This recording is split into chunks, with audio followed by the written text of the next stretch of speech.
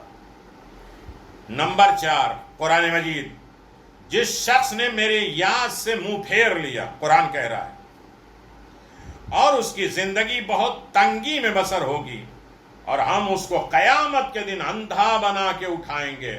میرے عزیزو، سورہ طٰہٰ آیت نمبر 24۔ اللہ اکبر، اندھا بنا کے اٹھائیں گے۔ اگرچہ کہ مفسرین نے، تفسیر کرنے والوں نے تنگی زندگی سے عذاب قبر برزخ کی طرف اشارہ کیا ہے۔ حضرت امام زین العابدین علیہ السلام بھی یہی معنی مراد لیتے ہیں کہ انسان کی زندگی بہت تنگ بسر ہوگی، اس کو قیامت کے دن اندھا بہرا اٹھایا جائے گا، یعنی برزخ۔ یہاں تک کہ جب ان میں کسی کی موت آئی تو کہنے لگے پروردگار تو مجھے ایک بار اس مقام دنیا میں جسے میں چھوڑ کے آیا ہوں پھر واپس کر دے، تاکہ میں اس بار اچھے اچھے کام کروں۔ جواب دیا گیا ہرگز نہیں، یہ ایک لغو، بیکار، فضول بات ہے، یہ جائیں گے تو پھر بھی ویسے ہی کام میں لگ جائیں گے جسے وہ بک رہا ہے۔ اور ان کے مرنے کے بعد عالم برزخ ہے، جہاں اس دنیا تک دوبارہ قبروں سے اٹھائے جائیں گے اور رہنا ہوگا اسی قبر میں۔ سورہ مومنون آیت نمبر 99 ہے۔ یہ آیت اس بات پر بخوبی دلالت کرتی ہے کہ حیات نبوی کے بعد اور حیات اخروی اور قیامت سے پہلے انسان ایک اور حیات رکھتا ہے، زندگی رکھتا ہے، جو ان دو کے درمیان حد فاصل ہے، نہ دنیا ہے نہ جنت ہے، اس کے درمیان میں ہے، اسی کو برزخ کہتے ہیں۔ وہ حیات جو کہ عالم برزخ، عالم قبر کے نام سے یاد کی جاتی ہے، یہ تمام آیات اسی کے لیے ہے۔ انہیں آیات کے تدبر، غور و فکر کی جائے تو پہچان میں آ جاتی۔ اس سے معلوم ہوا کہ روح انسانی ایک ایسی حقیقت ہے جو بدن انسانی سے بالکل مقاربت رکھتی ہے، قریب ہے، اور روح اور بدن میں ایک قسم کا اتحاد ہے جو ارادہ اور شعور کے ذریعے بدن کو کنٹرول کرتا ہے۔ انسان کی شخصیت روح سے، اللہ اکبر، روح سے نہ بدن سے مرنے کے بعد ختم ہوتی ہے۔ اجزائے بدن فنا ہو جاتے ہیں، حقیقت اور شخصیت انسان روح مرنے کے بعد باقی رہتی ہے۔ ایک سعادت ہے، کامیابی ہے، حیات جاویدان یا شقاوت ابدی میں زندگی بسر کرتی ہے، اور اس کی شقاوت، اس کی سختیاں اس دنیا میں اس کے نفسانی اور اعمال کی وجہ سے ہوتی ہے۔ اللہ اکبر۔ اور اس کی جہالت جسمانی اور خصوصیات اجتماعی کے بنا پر حکمہ اسلام نے اس مسئلے پر روح غیر از بدن کوئی شے ہے اور موت سے ختم نہیں ہو جاتی، اور یہ کہ احکام روح اور بدن میں فرق ہے۔ عقلی دلائل کا ذکر کیا ہے، قول خدا اور رسول اکرم ائمہ معصومین علیہم السلام کے بعد ہمیں کسی قسم کی ضرورت نہیں رہتی، اور یہ بات ہمارے لیے اظہر من الشمس، بالکل کھلی ہوئی بات ہے۔ بہشت برزخی کے متعلق بہت سی آیات ہے۔ سورہ فجر کی آخری آیات میں ارشاد رب العزت ہے، یا ایتھا النفس المطمئنہ ارجعی الی ربک راضیۃ مرضیہ فادخلی فی عبادی وادخلی الجنۃ۔ صاحب نفس مطمئنہ سے موت کے نزدیک خطاب ہوتا ہے، جنت میں داخل ہو جاؤ، جسے جنت برزخی سے تعبیر کیا گیا ہے۔ اسی طرح میرے بندوں میں داخل ہو جاؤ، یعنی فی محمد و آل محمد، محمد اور آل محمد کے چاہنے والے، اور ان کے ساتھ شامل ہو جاؤ، داخل ہو جاؤ۔ آیات میں ہے یہ جس میں صراحاً اور کنایتاً برزخی جنت اور جہنم کا ذکر ہے، لیکن فی الحال اتنا ہی کافی ہے، معاد میں یہی لکھا ہوا ہے۔ تو میرے عزیزو، روایات میں برزخ کا ثواب اور عقاب بہت زیادہ ہے۔ انشاءاللہ اس سلسلے میں آپ حضرات کی خدمت میں گفتگو جاری و ساری رہے گی۔ آپ اندازہ لگائیے کہ برزخ میں ثواب بھی ہے، عذاب بھی ہے، کس مشکلات سے انسان زندگی گزار رہا ہے۔ برزخی زندگی بڑی خطرناک ہے، اور میں اس بات کو آپ کی خدمت میں گزارش کر کے اس بات کی طرف آمادہ کر لیں اور بات تمام کر دیں میرے عزیزو۔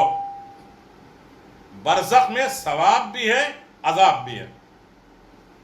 دارالسلام میں شیخ اجل جناب حاجی ملا علی اپنے والد ماجد جناب حاجی مرزا خلیل تہرانی سے نقل کرتے بیان کرتے ہیں، انہوں نے فرمایا میں کربلا معلی میں تھا۔ اللہ سب کو کربلا کی زیارت سے ہماری مشکلات دور کرے بحق الحسین۔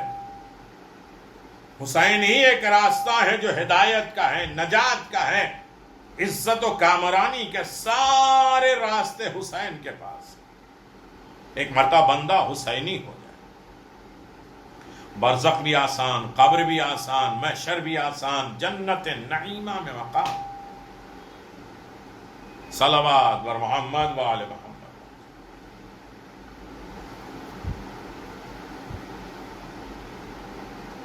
ایدن محترم، حاجی ملا علی اپنے والد ماجد جناب حاجی مرزا خلیل تہرانی سے بیان کرتے ہیں کہ انہوں نے فرمایا کہ میں کربلا معلی میں تھا اور میری والدہ تہران میں تھیں۔ کہاں کربلا، کہاں تہران؟ میں نے ایک رات خواب میں دیکھا کہ میری ماں، میری والدہ نے میرے پاس آ کر کہا بیٹا میں مر چکی ہوں، مجھے تیرے پاس لایا جا رہا ہے، میری ناک توڑ دی گئی ہے۔ میں ڈر کر خواب سے بیدار ہوا۔ اسی واقعے کے چند روز بعد، چند دن کے بعد مجھے اپنے بھائی کی طرف سے والدہ کی وفات کا خط آیا۔ بھائی نے لکھا کہ ماں مر گئی، لکھا تھا کہ آپ کی والدہ کا جنازہ آپ کے پاس بھیج رہا ہوں، کربلا بھیج رہا ہوں۔ اللہ، جب جنازہ والے پہنچے تو انہوں نے فرمایا تمہاری والدہ کا جنازہ کاروان سرائے میں ذوالکفل کے نزدیک چھوڑا ہے، کیونکہ ہمارا گمان تھا کہ تم نجف اشرف میں ہوگے۔ میں خواب کی سچائی کو سمجھ گیا، لیکن میں مرحومہ کے اس کلام پر حیران تھا کہ میری ناک توڑ دی گئی۔ میں نے کفن کو چہرے سے ہٹا کر دیکھا تو ناک ٹوٹی ہوئی تھی۔ میں نے ان سے اس کا سبب پوچھا تو انہوں نے کہا ہم اس کے سوا کوئی سبب نہیں جانتے کہ ہم نے کاروان سرائے میں مرحومہ کا جنازہ تو دوسرے جنازوں کے آگے رکھ دیا۔ ہم ایک دوسرے سے جھگڑ رہے تھے، لڑ رہے تھے، باہم مار پٹائی کر رہے تھے، جنازہ زمین پر گر پڑا تھا، شاید اسی وجہ سے مرحومہ کی یہ نقصان و تکلیف پہنچی۔ اللہ اکبر، کیا کیا نہیں کرتے ہم۔ مرنے والے امام نے فرمایا ہے کہ وہ لوگ جو مرنے والے کو تکلیف دیتے ہیں اور مرنے والے کے گھروں کو تکلیف دیتے ہیں، انہی کے دن، انہی کے گھر 3-3 4-4 دن کھا رہے ہیں، جبکہ امام صادق علیہ السلام فرماتے ہیں اپنے گھروں سے کھانا بھیجو، انہیں تکلیف نہیں پہنچاؤ، ان کے لیے بڑے غم ہیں۔ لیکن آج دنیا میں مرنا بھی مشکل ہے۔ مر گئے ہیں تو اب جو ہے وہ قبرستان میں کھچڑی کا انتظام کرو اور وہاں یہ کھانے کا انتظام کرو اور ان کو بلاؤ اور ان کی مہمانداری ہو اور یہ کھانا ہو اور وہ چیزیں ہو، سارے مسائل پیدا ہو جاتے ہیں۔ وہ بیچارہ مرنا بھی مشکل ہے۔ اسی لیے امام کہتے ہیں جو اچھا جی نہیں سکتا وہ اچھا مر نہیں سکتا۔ ایسے وقت میں زندہ کی ذمہ داری ہوتی ہے کہ وہ مرنے والے کے کھانے پینے کا انتظام کرے، لیکن اس کے گھر والے پریشان کہ بھیا اب اتنے محنت کرنا ہے، اپنی اتنی قربانی دینا. جنازے کے اوپر لڑ رہے، گھر جس کا جنازہ اس پہ اوپر لڑائی ہو رہی. جنازہ گر گیا، اس کی ناک ٹوٹ گئی. میں اپنی والدہ کے جنازے کو حضرت ابو الفضل عباس علیہ السلام کے حرم میں لایا اور ان کی قبر کے بالمقابل رکھ دیا. مولا عباس کے قبر کے سامنے رکھ دیا اور جناب سے مخاطب ہو کے عرض کیا، اے ابو الفضل، اے ابو الفضل، اے باب الحوائج، اے باب المراد، میری والدہ نماز روزے کو اچھی طرح ادا نہیں کرتی تھیں، اب آپ کے پاس موجود ہیں، ان کا عذاب اور تکلیف دور فرمائیے. اے میرے آقا، میں آپ کے سامنے اس کے 50 سالہ نماز روزے کی ضمانت دیتا ہوں. پھر اس کو دفن کر دیا اور اس کے نماز روزے کو ادا کرنا بھول گیا. الحمدللہ ایسے اولاد ہیں، ایسے رشتہ دار ہیں جو اپنے باپ کے 60 سالہ نماز اور روزے کے طرف آمادہ ہیں اور وہ پڑھانے کی کوشش کر رہے ہیں اور شروع بھی کر چکے ہیں. مولا عباس کے سامنے اس نے وعدہ کیا ہے کہ ان کے جو واجبات روزے اور نماز ہے سب میں پورا کروں گا، اور نماز روزہ پڑھانا بھول گیا. کچھ دن کے بعد وہ کہتے ہیں میں نے خواب دیکھا کہ میرے دروازے کے سامنے بہت شور غل ہے، ہنگامہ ہے. باہر نکل کے دیکھا تو میری والدہ میرے ماں کو ایک درخت کے ساتھ باندھ کر کوڑے لگائے جا رہے. کون ہے اولاد جو برداشت کرے؟ ہم یہ سوچ رہے ہیں کہ مر گئے ہیں تو ان کے اب وارث ہم ہیں، سارے مال کو آپس میں بٹوارا کر دو. ابھی کچھ دن نہیں گزرے تھے کہ سب مال بٹوارا ہو گیا، اور جو بیچارہ قبر میں ہے اس کی پوزیشن کیا ہے؟ اس کے واجبات کو ہم نے ادا کرایا یا نہیں؟ اس کے ذمہ داریاں حقوق الناس کو ہم نے پورا کیا؟ حقوق العباد کو ہم نے ادا کیا یا نہیں؟ یہ دیکھیے کہ خواب میں دیکھتا ہے کہ ایک درخت ہے، ایک جھاڑ ہے، اس پہ باندھ کے اسے کوڑے لگائے جا رہے ہیں. میں نے پوچھا تم اسے کس گناہ کی سزا دے رہے ہو؟ انہوں نے کہا کہ ہمیں ابو الفضل عباس نے اس کام پہ لگایا ہے حتیٰ کہ فلاں رقم ادا کر دے، وہ پیسہ اتنا ادا کریں. میں کمرے میں داخل ہوا، جس قدر رقم، جس دولت انہوں نے مانگی تھی ان کو ادا کر دی اور اپنی والدہ کو درخت سے آزاد کرایا، مکان پہ لایا، ان کی خدمت میں مشغول ہو گیا. جب جاگا، بیدار ہوا تو میں نے رقم کا حساب کیا تو پتا چلا کہ وہ رقم، وہ قیمت، وہ پیسہ جو انہوں نے وصول کی تھی 50 سال کی عبادت کے مطابق. نہیں پڑھ سکتے؟ پڑھاؤ کسی سے. 50 سال کے روزے نماز کی قیمت لے لیا، اس لیے کہ وعدہ کس سے؟ مولا عباس سے کہا تھا. مولا عباس نے اس کے سارے گناہ معاف کرائے تھے. میں نے اس رقم کو اٹھا لیا اور سید اجل آقا مرزا سید علی رضوان اللہ علیہ صاحب کتاب ریاض کے پاس آیا اور عرض کیا یہ رقم 50 سال کی عبادت کی ہے، مہربانی فرما کر یہ ہدیہ میرے والدہ کو پہنچا دیجیے. یہ 50,000 جو مولا عباس نے اپنے کارندوں کو بتایا تھا وہ میں نکال کے لے کے آیا ہوں. مرزا سید علی رضوان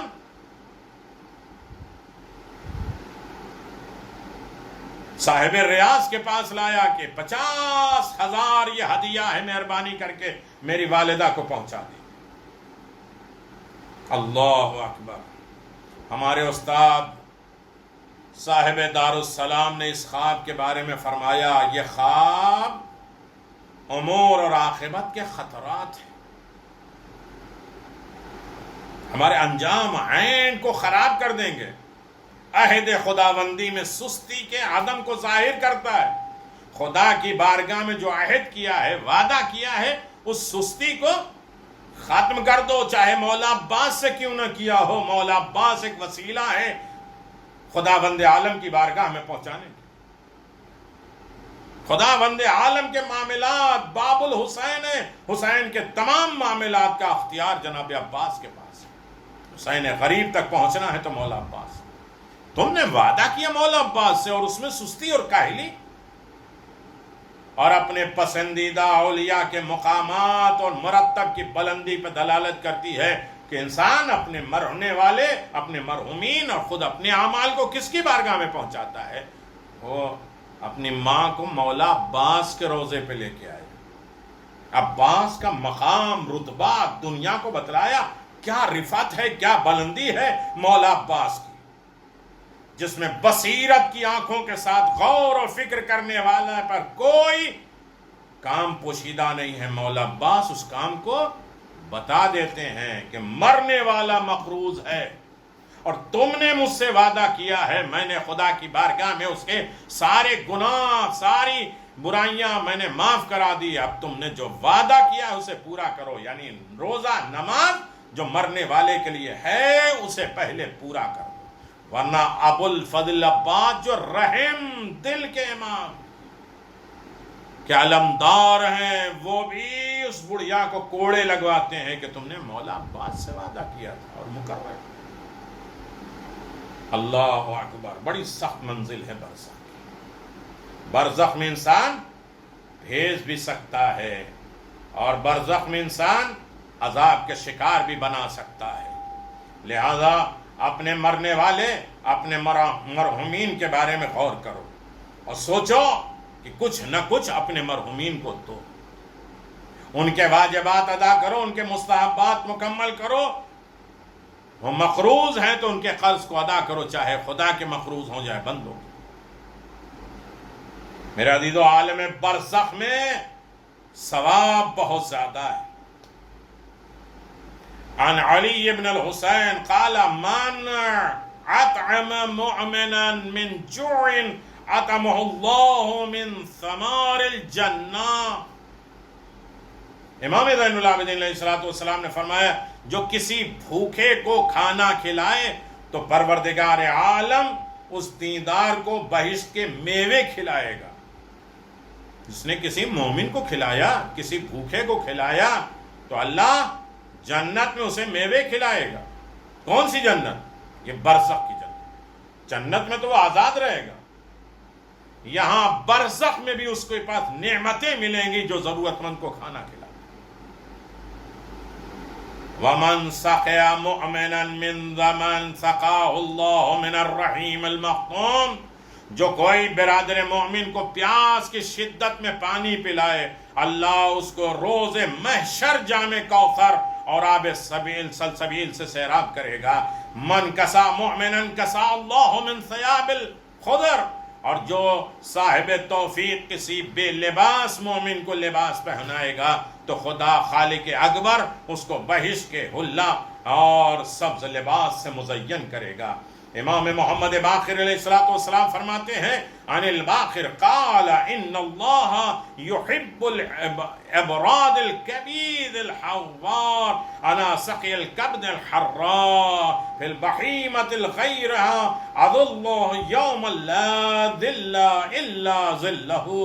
امام محمد باقر علیہ السلام فرماتے ہیں کہ اگر کوئی کسی پیاسے کی شوزی سے قلب میں، دل میں پیاس ہے، گرمی ہے، بیٹھا جا رہا ہے دل، اس کی پیاس بجھا دے تو اللہ اس کو دوست رکھتا ہے.